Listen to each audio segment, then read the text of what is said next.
Thank you very much. Thank you, Mr. Shiva. I'm actually more prehistoric than you, and I'll touch on some of that.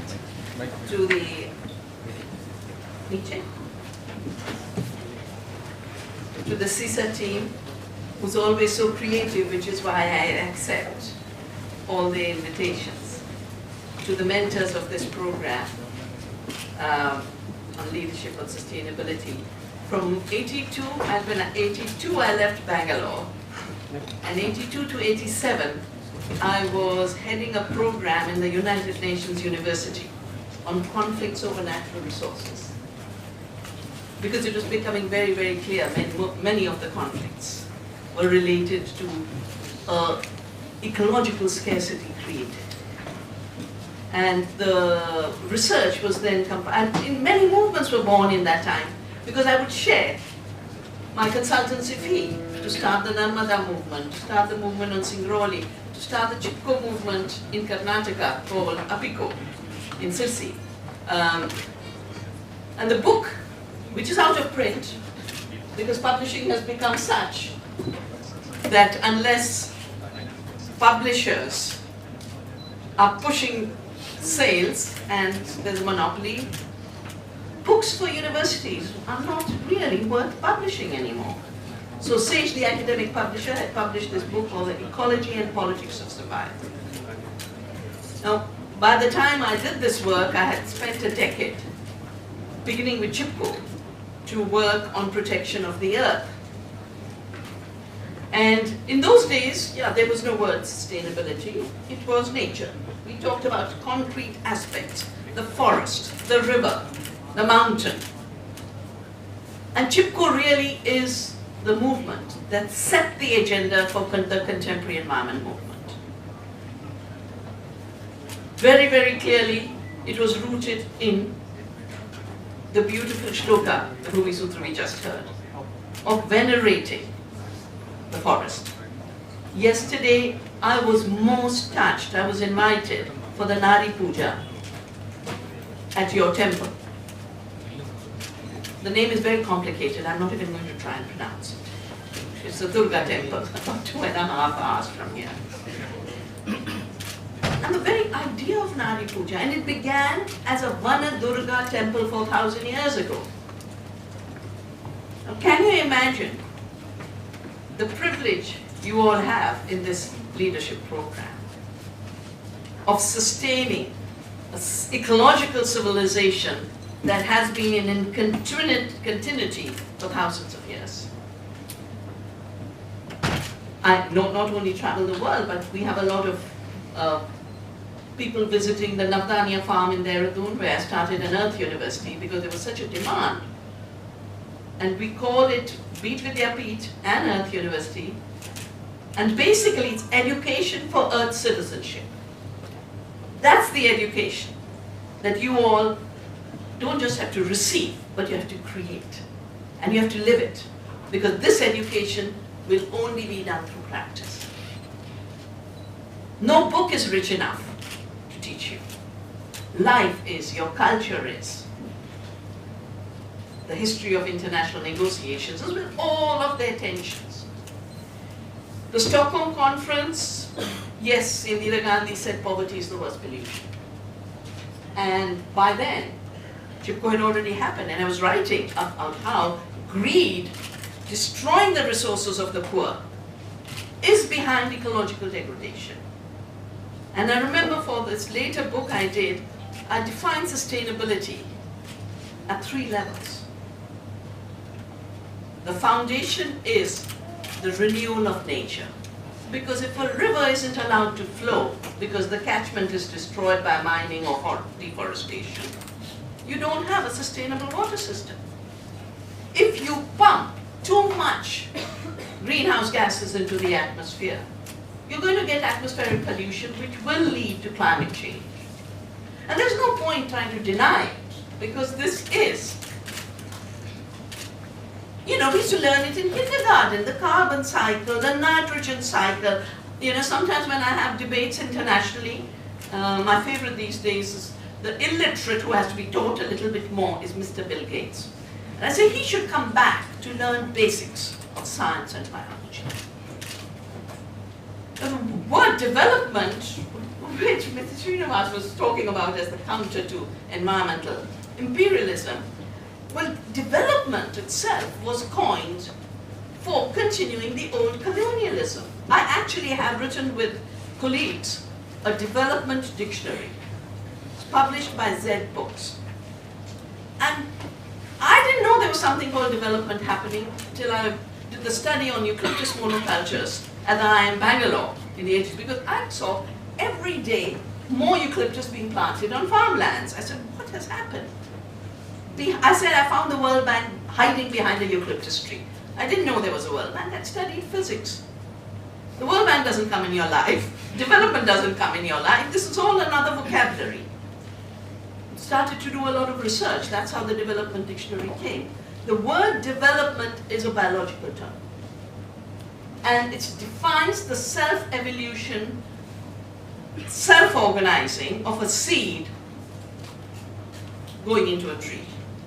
Of each of you as little embryos in your mother's womb becoming you. That is development. It is self-organized, it's internally driven, and it has structural change built into it. The embryo and you are totally different entities. But in the embryo is the structure to make the you. Now that's magic. You plant a coconut, you get a coconut tree. You don't get an oak tree. You plant an acorn, you get an oak tree. It's built into those seeds to evolve into what they will become, even though they're not that at that time. Now this happened to be, not in biology, but in quantum theory, my doctoral thesis on hidden variables and non-locality in quantum theory. I was trying to figure out what is the quantum world. Because I used to be told by my guide, do the calculations. I know, I want to understand.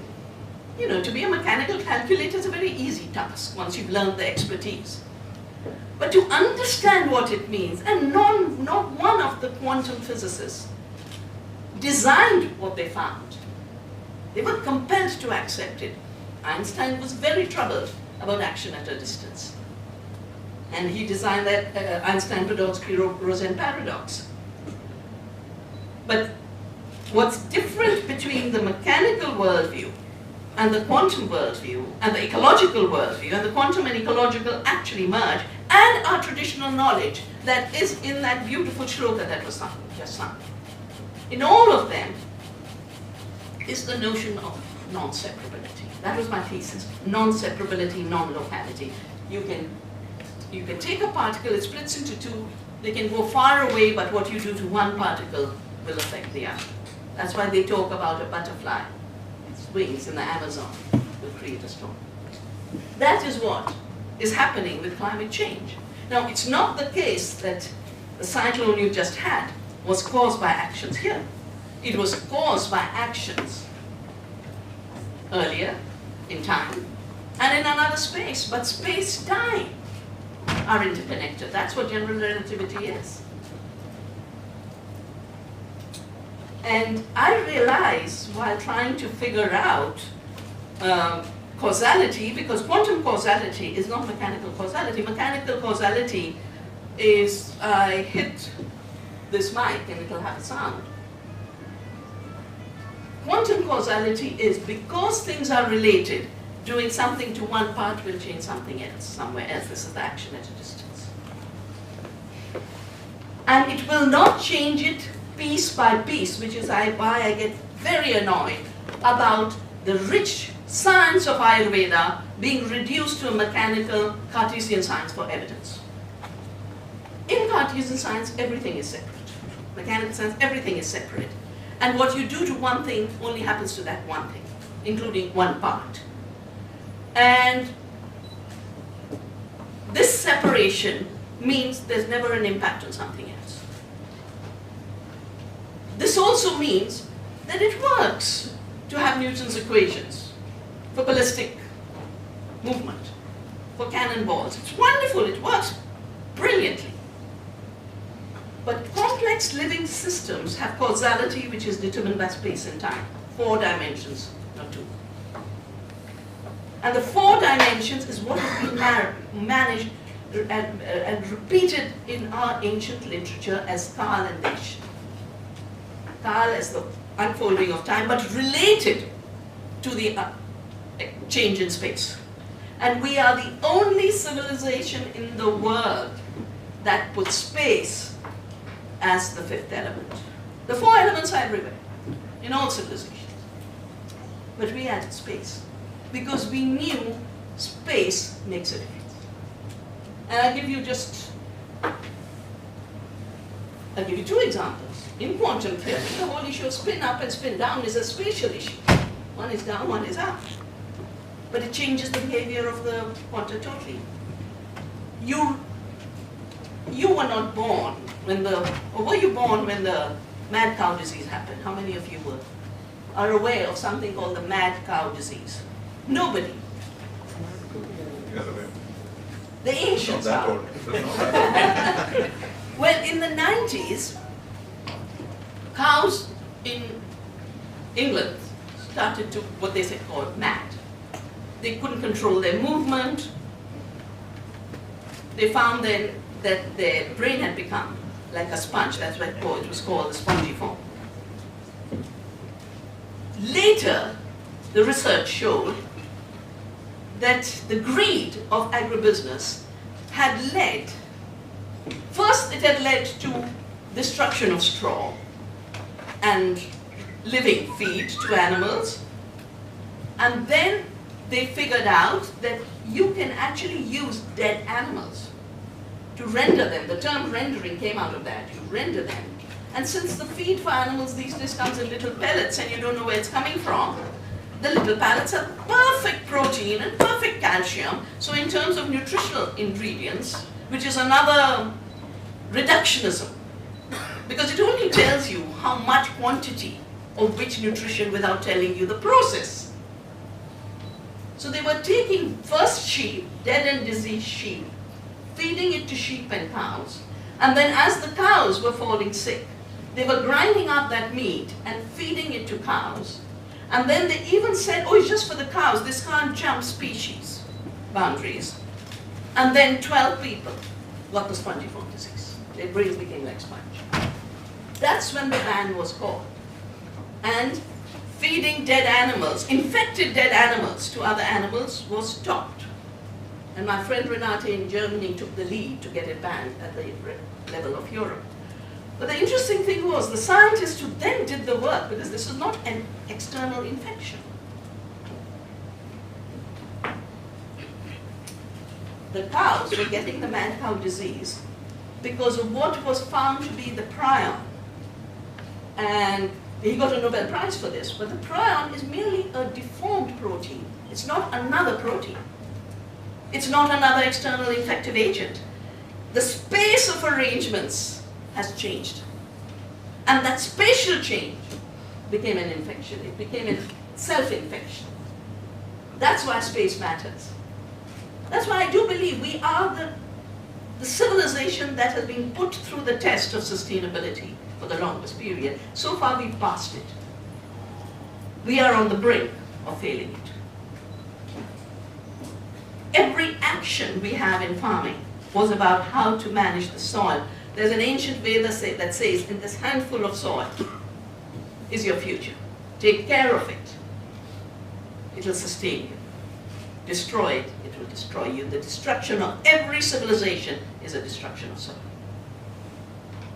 And now when I come to Kerala, I get worried because the gardens used to be lush. Nobody's bothering anymore about managing the diversity of gardens, and we've done studies and surveys on every farming system of the country. And our diversity-intensive agriculture obviously needs more care. But working has been made to feel like a curse. You should get wealth without work, and if you work, you should get nothing. Just today, there's another news item of a family of farmers in Telangana. The first suicide in 1997 that I studied was a cotton farmer in Telangana. Today's news is heartbreaking, with a farmer, the wife, the daughter who was studying an MBA, all committed suicide. Now can you imagine? Children like you have been brought, their parents have been brought to such distress. Earlier it was just farmers. They left widows. Now it's becoming so unbearable that entire families are taking their lives. I've done a major report starting from the 1970s called Seeds of Suicide. We update it every year. Just as I was coming here to take my flight, my colleague who is very weak physically, but very sturdy and resilient in terms of going to difficult circumstances to do research, just came back. And he says, and we working with that, but he said, ma'am, if we don't expand our work, Vidarbha will be dead. The soil is dying, the water is dying, the biodiversity went, everything. The land of Jowar and Tur was replaced with BT cotton. The BT cotton has been a failure. No one can now pretend it wasn't. For 20 years I've been bashed hugely for doing the assessments, the scientific assessments, both of the science itself. If there is an Article 19.3 in the Biodiversity Convention, I have to say how much I slogged to make it there. Nobody knew there's something called genetic engineering. I was the only one in Rio telling people. Our government took it on immediately. I was an advisor to our government those days for the Biodiversity Convention. And I remember asking, I said, who do you send as the lead negotiator? Who said, of course, the head of Project Tiger. And I had to tell them, this is not about tigers anymore. This is about the last microbe, because this will be the green oil of the future. And sure enough, it is. The word development was created literally by the first World Bank director. I think it was 1949. In 1944, our movements were going strong. We declared the Quit India movement. We were becoming independent. And the money men were worried. 50 years after that meeting, I was invited to give a talk at Bretton Woods, where the Bretton Woods institutions, the World Bank, the IMF, and the GATT were created. And they had a first day cover which said, "Money men of the world meet." So they were waiting, oh my gosh, these colonies, which are such a convenient place to get money, they are getting out of our hands. How do we keep them enslaved? So the word development was taken from biology and imposed in economy. But in economy, it is not what it is in biology. It's not self-organized, it's not internally determined, it is externally imposed. And because I've read every document on the early days of development, you know what made us underdeveloped? We didn't use pesticides.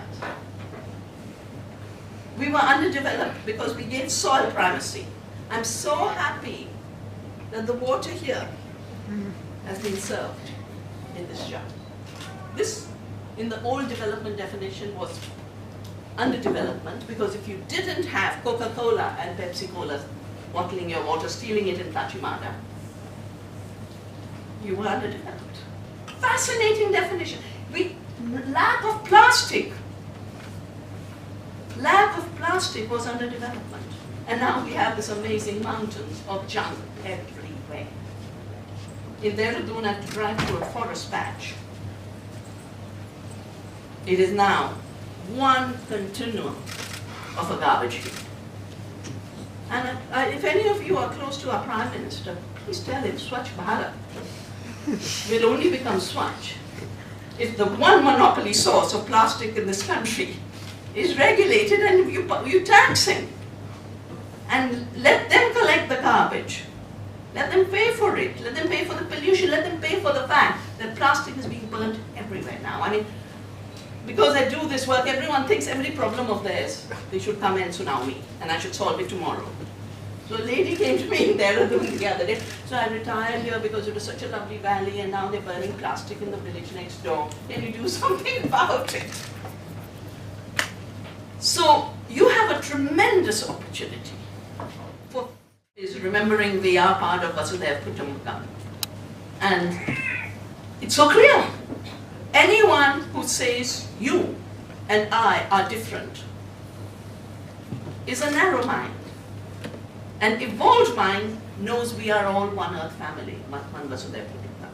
Now that evolved mind, Kerala has it, so you must make sure no one gets in your heads to pollute your heads. The second is, from the time of Macaulay to the contemporary time, looking down on our heritage is the route to colonization. One route is divide and rule. Second route is, Macaulay said, make them feel that everything that's theirs is junk and we'll sell them junk. I watch the young people thinking they're becoming super smart, eating junk food. Now you all have to lead a campaign. You know, my early days when we did Annam, and it began to prevent the junk food colonialism. You know, another WTO meeting has just failed in Buenos Aires. I think it's the 5th that has failed. I started my work on biodiversity because of the GATT, the intellectual property, biotechnology. That's how I ended up doing so much work for the Biodiversity Convention. And in these years, I have realized that agriculture is totally, food and agriculture is at the center.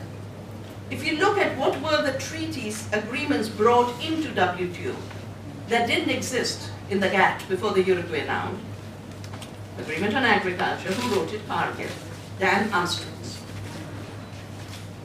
Intellectual property, who wrote it? Monsanto and the Intellectual Property Committee that is formed with this handful of people. And who are they now? A cartel of three. Bayer has merged with Monsanto, Dow has merged with DuPont, and Syngenta has merged with Chemicals. Now they made the chemicals to kill during the war and for the concentration camps. That's the expertise. I call them the poison cartel. They didn't know how to do anything else but make chemicals to kill.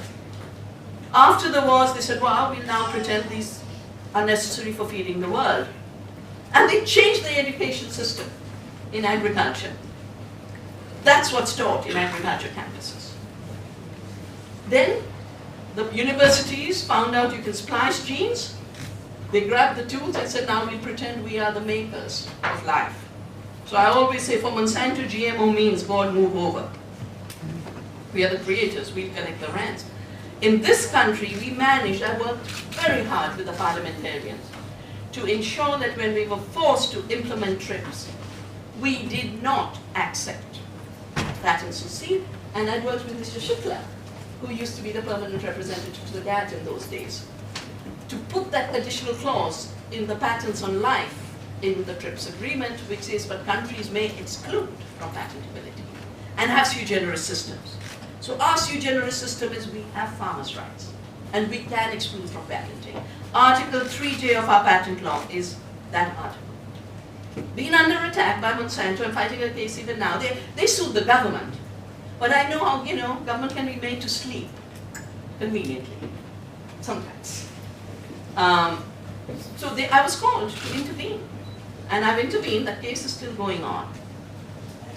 Monsanto is not giving up. This time, even though the Buenos Aires WTO has failed, they've added a new clause. I don't know if you're aware, Mr. Shiva.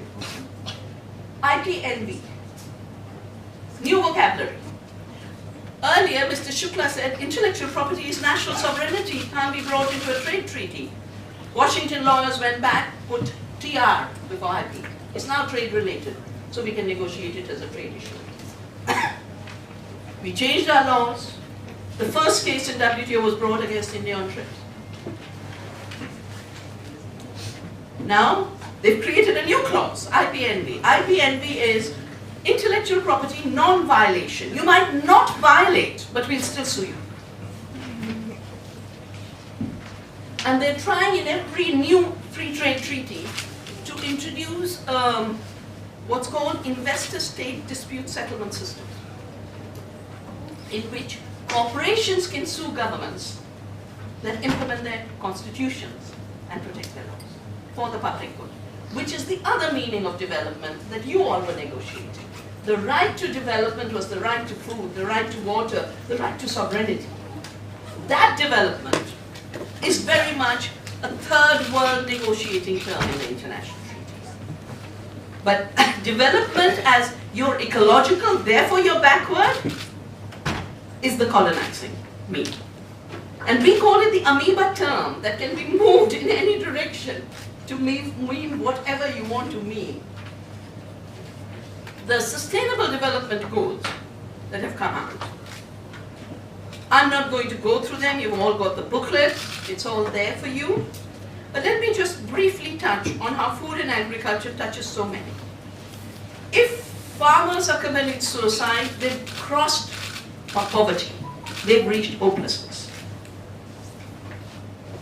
Biodiversity, ecological farming, organic food, justice in the food system is a solution to that, especially for a society like ours. But it's also necessary because a farmer's livelihood is connected to the hunger issue. We are 100th on the hunger index now. Every fourth Indian is hungry.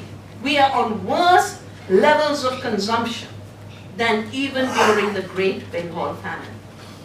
I was in Vidarbha about 4 weeks ago because now farmers are having to spray a huge amount of pesticide because the BT did not work to control pests. And I had gone to the emergency ward in the hospital in Yamatmal. And of course it was serious, they had pesticide poisoning. But worse was they looked like famine victims. Our farmers are suffering famine. But you know, the media is keeping us so busy between entertainment, rape scandals, cooked up political narratives, not one of them dealing with people's lives. So the issue of poverty then connects to the issue of hunger. If our farmers don't grow food for our people, we will be hungry. But not just the poor, but we will be sick. The second issue on which, and you will of course know this, because India has such a large number of poor people and we have been committed to food sovereignty, we'll grow our own food. The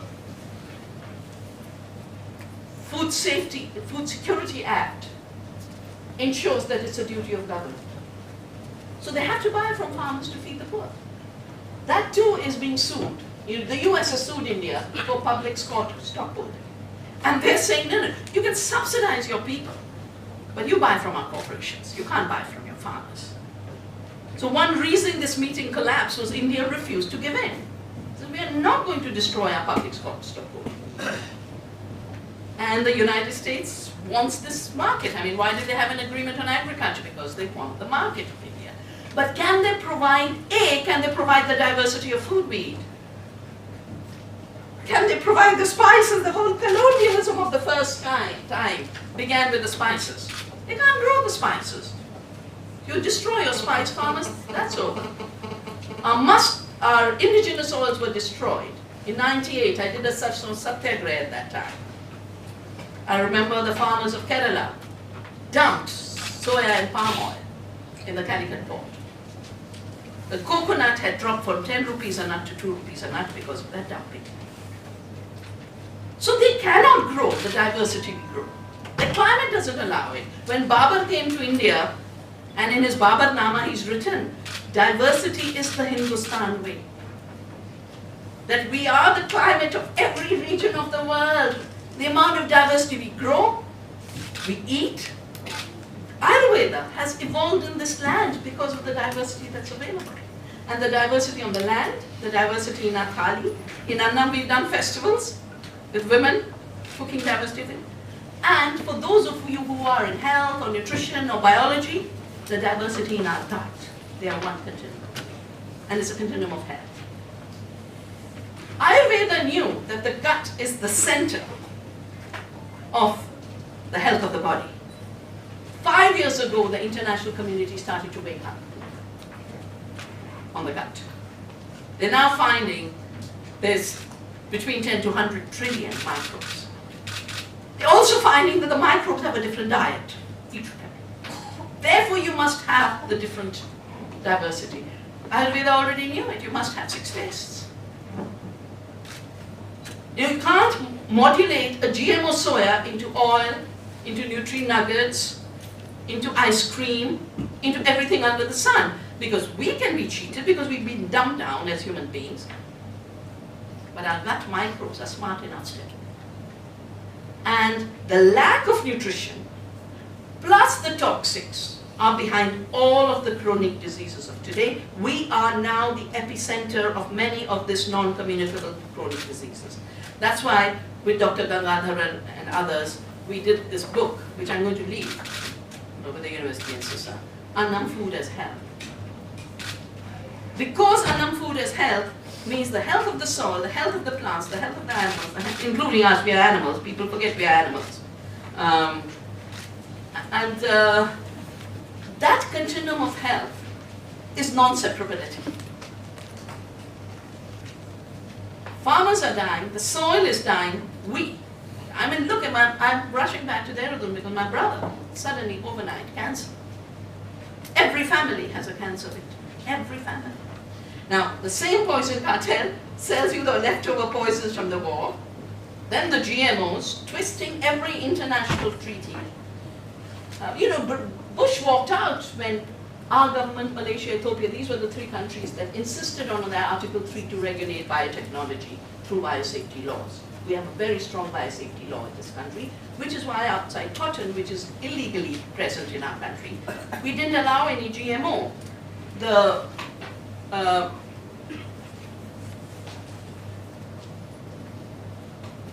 Even if you think in terms of your health, this system cannot bring you anything. Because once they've given you cancer, then Bayer and Monsanto will come with a cancer drug. And they're fighting right now. They're fighting the patents. They're trying to get rid of the generic supply, 10,000 rupees a month. They would like to sell 175,000 rupees a month of treatment. And when the judge in the Supreme Court said, but Indians can't afford this, and they said, we're only looking at 15% of India. For them, the rest don't matter. So I just did a big tribunal in The Hague last year. And we put Monsanto on trial for ecocide and genocide. Ecocide is crimes against nature. Genocide is killing people. Every scientist who's looking at these issues is saying we have another century on this path before we kill the planet, kill each other with hate, destroy ourselves with disease. And you can just look at the trends. In America, every second child in 10 years will be autistic. Autism is related to what happened to the gut. Because the gut is being called the second brain. It has more neurological activity going on than the brain that we think is here now. This body, every bit is, and this is part of our civilization's understanding, that everything is intelligent, everything is charged with intelligence. So for you, young people, as you become leaders for sustainability, we have to look at the sustainability of our civilization, on which rests the sustainability of our earth and our society. There's a sustainability of nature, there's a sustainability of society. There is the market, which could be sustainable, but is becoming hugely non-sustainable. Because its greed is limitless. You can't have limitless growth on a planet with limits. You can't have limitless pumping of greenhouse gases without impact. You can't have wiping out a species at 1,000 times the normal rate and expect no instability in ecosystems. That's why we are organizing the International Biodiversity Congress. We are hoping all of you, with this program that is being launched today, will create activities, and some of you will create enough activities to be able to contribute to that Congress, because the leadership now is in your hand. You are the generation that can move out of this 100-year deadline that in a century it's over. Stephen Hawking said it's over, or we'll be extinct, or we have to migrate to another planet. And I said, no, Mr. Hawking, you might be a brilliant scientist, but a good Earth citizen starts to care. And if we care for the Earth and we care for other species, there is no reason we'll be extinct. If we stop their extinction, we have a future. That's the work you have with this leadership that you play a role in. And I know in Kerala, with the amazing mentors you have, with CISA, and the civilization you hold. It's yours to continue to flourish, to regenerate the world. I'm going to tell every feminist of the world to come for Nari Puja next year. Because I always say women don't have to be empowered, we are power. What has to stop is the violence and the disempowerment. So all strength to you, because there's a feminine and Shakti in each of you. And I know, when you were, I think the prayer in the beginning, Brahman Shakti, you sang, Brahman Shakti. Now that is what we are, and that's, so not a small task, but it's a better task than joining mindlessly in the wiping out of our planet and our future. Thank you. Thank you. I now request Dr. Sri T.B.